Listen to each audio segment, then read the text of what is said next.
there is, of course, a latest threat, a fresh threat that has been issued by Donald Trump after Washington's deadline for Hormuz has passed. And this is the Truth Social post that Donald Trump has posted. I quote him, "Iran's navy is laying at the bottom of the sea, completely obliterated. 158 ships.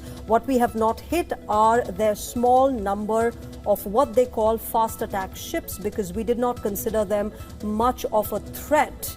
Warning, if any of these ships come anywhere close to our blockade, they will be immediately eliminated." That is the latest post by Donald Trump, the U.S. president, as the deadline of the Strait of Hormuz that he had given to Iran has now passed. And of course, the U.S. military is now blockading that particular strait. The U.S. president's threat, remember, comes half an hour after the deadline set by him had passed.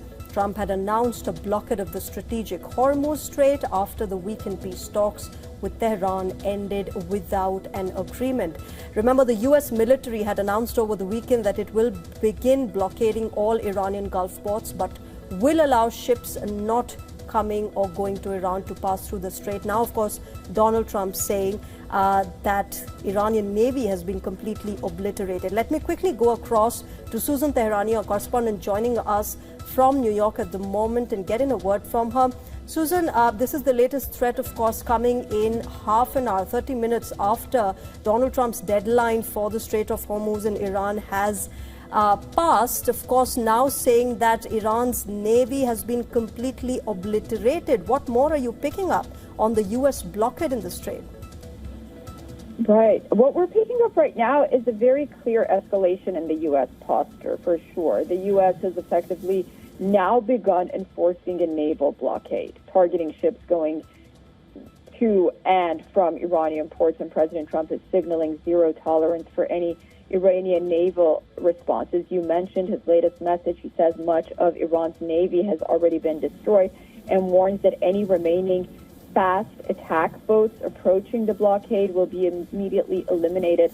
Someone compared to what the Trump administration has been doing with those small drug vessels in southern America that they've been, trying to eliminate. So the message from Washington appears to be deterrence, essentially telling Iran not to test the blockade. But the key question now is whether Iran's smaller Navy units or proxies, even the Houthis, attempt to challenge it.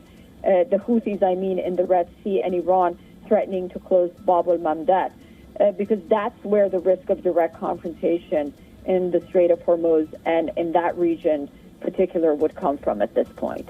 Right, Susan, thanks very much for joining us with more information. It's almost halfway through this fragile truce, and there's already an escalation after those peace negotiations in Pakistan failed. Now, of course, the entire focus is on the Strait of Hormuz. Let's wait and see how Iran now responds to this fresh threat by Donald Trump.